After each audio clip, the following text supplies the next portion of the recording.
Hey guys, what's going on? James here, and in this video today, we're going to be focusing more on the positives today, right? It's Christmas, okay? And I've been reading the comments saying I've been a little bit too negative about the Todd Bowles era and where the Tampa Bay Buccaneers are at right now, so I want to flip the script a little bit. I want to be on giving perspective of both sides of the conversation, right? I feel like that's fair. So today I want to talk about why the Buccaneers have reasons to keep Todd Bowles going forward. And I want to hear your guys' opinions, okay? Based on some of the points that I give, do you agree with some of the points that I give? Do you disagree with some of the points that I give? Let me know your thoughts and opinions. I'd love to hear it. But let's go ahead and start off with this, a little bit of a history lesson, okay? The Tampa Bay Buccaneers have had 13 coaches throughout the entirety of their organization, okay?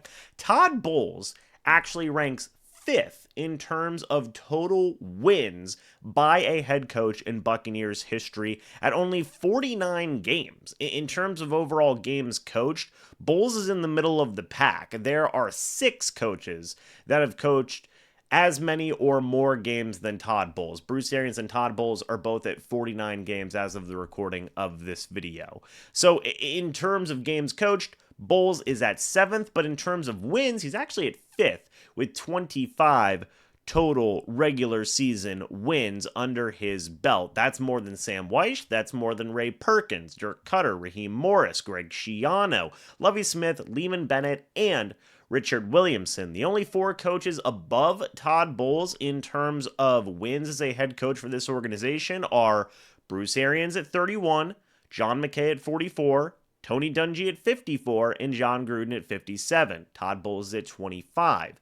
Now, he cannot get higher than 5 by the end of this season. That's important to note. He's at 25, Arians is at 31, not getting to number 4. But number 5 out of 13 coaches is not bad whenever you look at the overall grand scheme of things.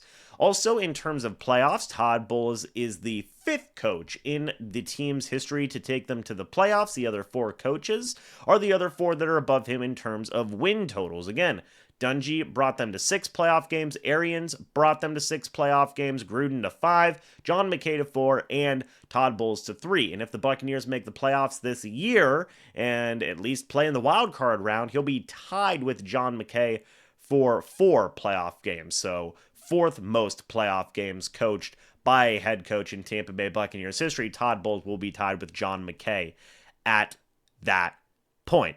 So those are positive things, right? Whenever you look at the overall grand structure of where the history of the Buccaneers coaching staff has been, Bowles is certainly better than the bad the Bucs have had, right? Certainly better than the bad. And he has taken the team to the playoffs 2 years in a row. He has been a part of 2 divisional winning teams while Bowles has been the head coach of that team. We don't want to ignore that. Regardless of how you feel and how maybe I even feel, the Buccaneers have been winning the division. Fact of the matter is that the history books will still say that Todd Bowles and his teams won the division 2 years in a row.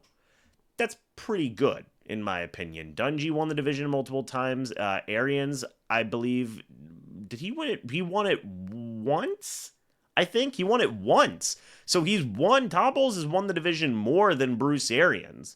That's pretty impressive, again. But diving into it a little bit deeper, taking away from the coaching record and moving past that in terms of playoffs and whatnot, and where Bowles stacks up against other coaches around the league, what about coaching hires? Because when Todd Bowles first came into the league, or as the Buccaneers head coach, I should say, he had Byron Leftwich as offensive coordinator. And there was obviously a very strong rift between Bowles and Leftwich, and the decision was made by Bowles right after his first year to move on from Byron Leftwich.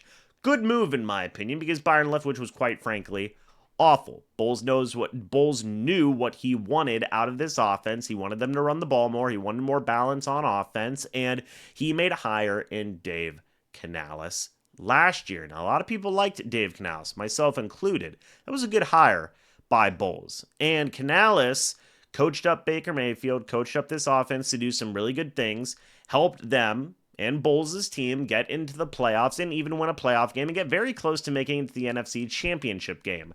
In fact, people liked Dave Canales so much. The Carolina Panthers liked him so much, in fact, that they hired him away to be a head coach after one season as the Buccaneers offensive coordinator. That's a credit to Todd Bowles. He actually has a coaching tree now. There is a person who served under Bowles in a coordinator type role and is now a head coach in this league.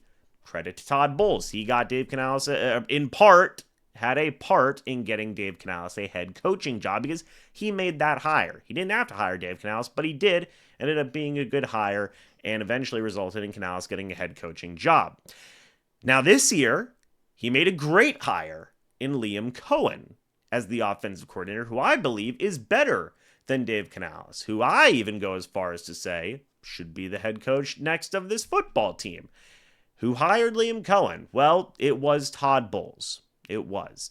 And we do have to give credit where credit is due. He did hire Liam Cohen. That was a great hire by Todd Bowles. He's had two great hires in a row, or one good, one great hire in terms of offensive coordinators right now. Bowles has a pretty good eye in his current tenure with the Bucs in terms of hiring offensive coordinators and getting the most or knowing what he wants to see out of this offense. So I do give him credit for that as well.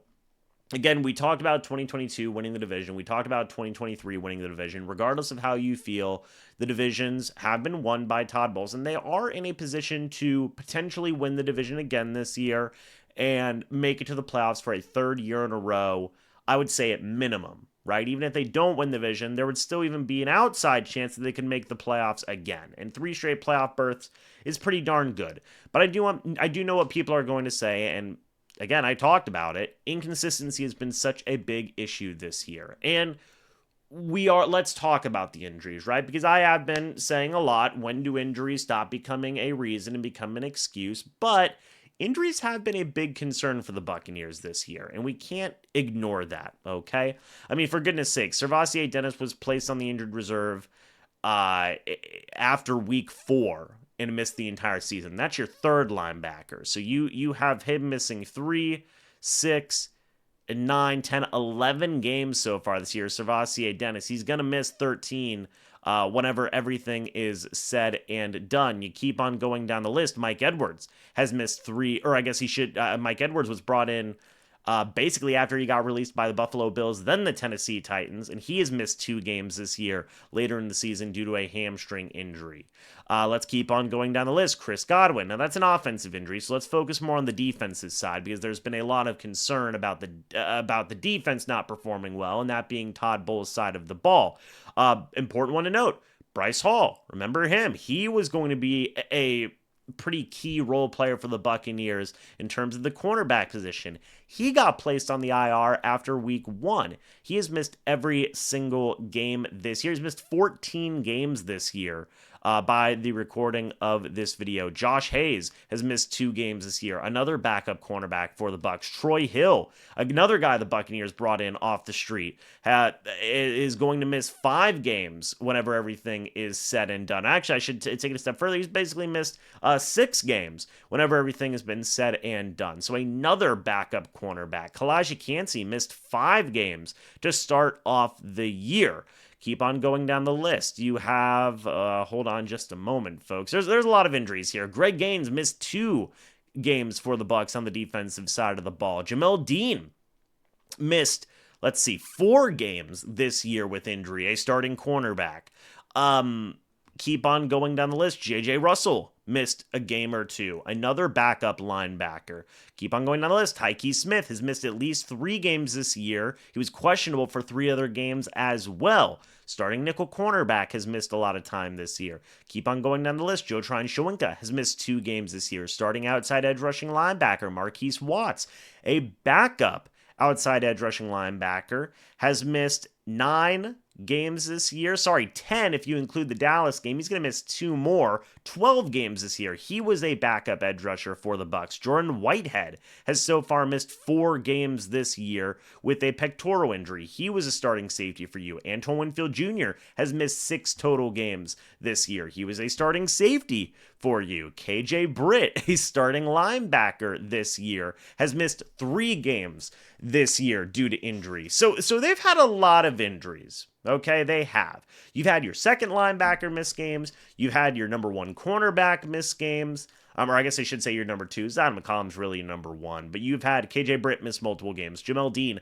miss multiple games. You had Mike Edwards miss multiple games. Keep on going down the list. You've had Bryce Hall miss the entire season. Logan Hall, by the way, missed a game or two earlier this year, starting defensive lineman. You've had a backup cornerback, but multiple backup cornerbacks missed multiple games this year. Sorry, Christian Izien missed a game as well. He's another backup cornerback. You had Kalijah Cansey, another starting defensive lineman, miss multiple games this year. And I can go on and on and on about players on the defensive side of the ball who have missed games. Okay? That's a lot of injuries, man. That's a lot of injuries. And yes, I know play and execution has been not great, but also I think it is fair to say that if Todd Bowles' defense did have a little bit of injury luck, better injury luck, I guess I should say, that they would probably be able to put out a bit more better results here.